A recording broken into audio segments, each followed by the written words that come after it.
బంగారాన్ని విడిపించి ఆ రోజు ఆన్లైన్ రేటుకే మేము కొంటాం. Sharma gold company.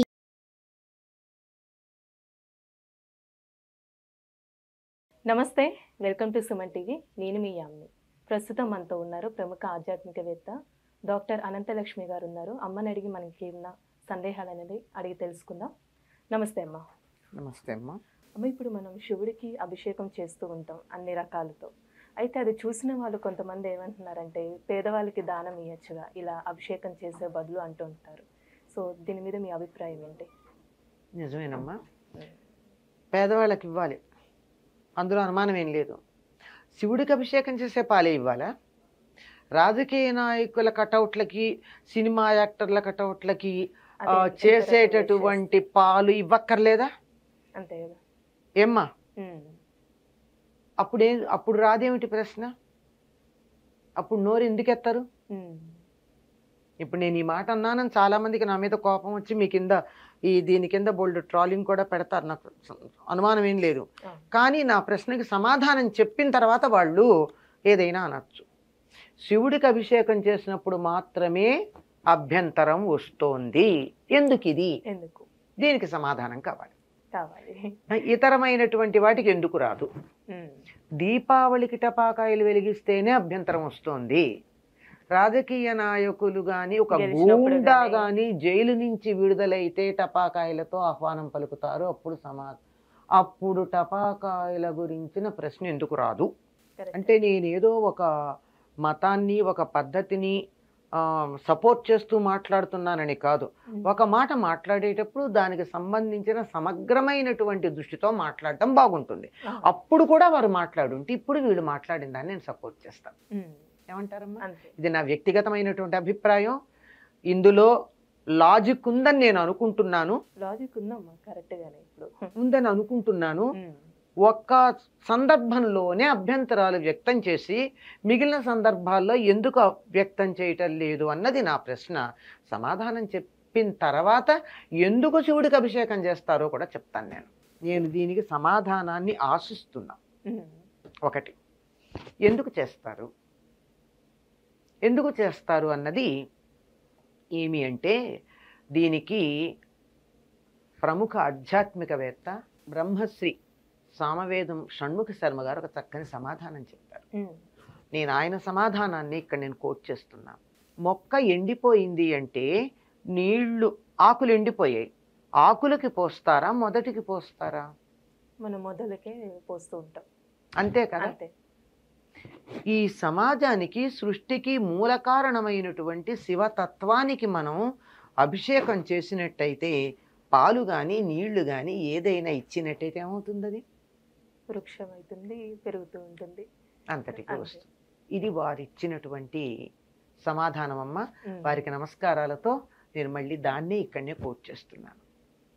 ఎందుకంటే మన సంప్రదాయాన్ని అనుసరించి ఈ మొత్తం పాతాళ స్థల నభాంతర అని శివలింగాన్ని ఎలా భావిస్తామంటే, ఈ భూమి అంతా కూడా శివలింగము, పాతాళం దానికి ఉన్నటువంటి పానవట్టము అని మొత్తం సృష్టినంతా శివుడిగా భావించి ఇస్తూ ఉన్నాం. అట్లాంటిది ఆ శివుడికి మూలానికి ఇస్తే మొత్తం సృష్టి అంతా పుష్టిగా ఉంటుంది. అందుకని ఇస్తున్నాం. ఇది కంటికి కనపడదు, చాలా మంది కంటికి కనపడాలి. నీకు బుద్ధి ఉందా అంటే కంటికి కనపడకపోతే లేదు నొప్పుకునేటటువంటి స్థాయికి ఉన్న వాళ్ళకి కనపడే చెప్పాల్సిన అవసరం ఉంది. చూపించండి, మా బుద్ధి ఎక్కడుందా? ల్యాబొరేటరీలో చూపిస్తారా? చూపించలేం కదా. చీల్చి ముక్కలు చేసినా చూపించలేం కదా, కానీ ఉందే. అట్లాగే కొన్ని తత్వాలు ఉంటాయి, వాటిని అమూర్తము అంటారు. అంటే ఫిజికల్ ఫామ్లో కనపడవు, దర్ కాన్సెప్చువల్ లెవెల్. అట్లాంటి వాటి గురించి తెలియజెప్పాలి. అలా ఉంది అని అర్థం చేసుకుంటే కనీసం బుద్ధి ఉందని అర్థం చేసుకుంటాం కదా. ఒకటి అలా కూడా కాదు అంటే, ప్రాక్టికల్గా ఏం జరుగుతుందో మీరు ఎప్పుడన్నా గమనించారో లేదో, శివలింగానికి అభిషేకం చేస్తే చేసినటువంటిదంతా పానవట్టంలో పడుతుంది. పానవట్టంలో పడిందంతా కింద ఒక పాత్రలో పెడతారు. కింద పడకూడదు అని ఒక నియమం ఉంది కదా. కింద పడకూడదు, తొక్కకూడదు అని చెప్తారు కదా. ఈ పానవట్టంలో పడినటువంటి పాలు, పెరుగు, తేనె మొదలైనటువంటి కలిసినటువంటి దానిని తీర్థంగా అందరికీ అందరికీ ఇస్తారు. ఇస్తూ వృధా అయిందా? అవ్వలేదమ్మా. ఒక కటౌట్ కి పాలు మీరు అభిషేకం చేస్తే ఏమైంది? ఆ నేల మీదే నేల మీదే పడింది. పడి. ఒక ఫోటో, అదే శివుడి ఫోటోకి చేస్తే వృధా. ఉమ్. శివుడి లింగానికి చేస్తున్నారు. అవును. అక్కడ భావ ప్రధానం.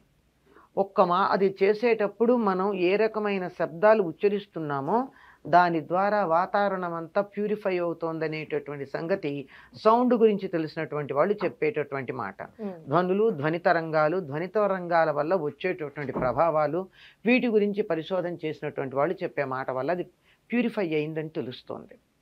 కనుక వేసినటువంటి పాలు వృధా కావడం లేదని అర్థమైంది కదా. అర్థమైంది. ఇలా చేసిన దాని వెనకాల ఉన్న భావన వల్ల వాతావరణం పరిశుభ్రమవుతోందని తెలుస్తోంది కదా. ఇది సోషల్ ఆస్పెక్ట్.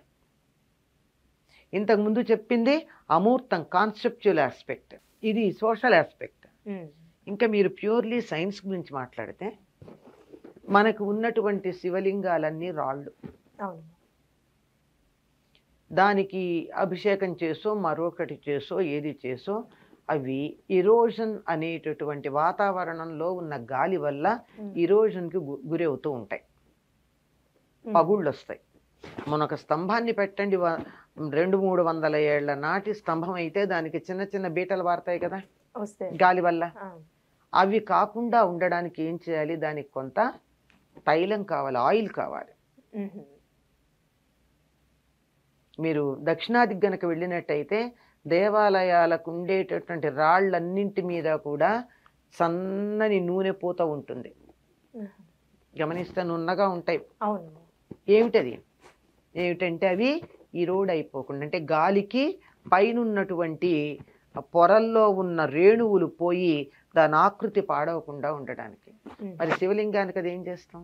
పాలు గనక వేసినట్టయితే పాలల్లో ఉన్న జిడ్డు ఏ మాత్రం ఉందో ఆ మాత్రానికి ఆ శివలింగం పాడవకుండా ఉంటుంది.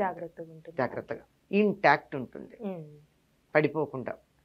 అది స్వయంభూలింగాలు గనక దాని మూలం ఎక్కడుందో కూడా తెలియదు.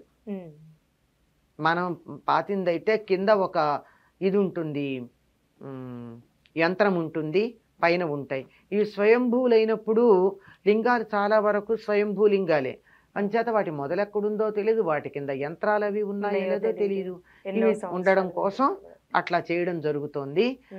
ఇది మీరు గమనించినట్టయితే చాలా రాతితో చేసినటువంటి విగ్రహాలకి అప్పుడప్పుడు కూడా వాటిని పటిష్టం చేయడానికి ఏదో తైలాలతో వాటితో చేసే కార్యక్రమం ఈ మధ్య తిరుమలలో కూడా జరిగింది 2-3 ఏళ్ల క్రితం.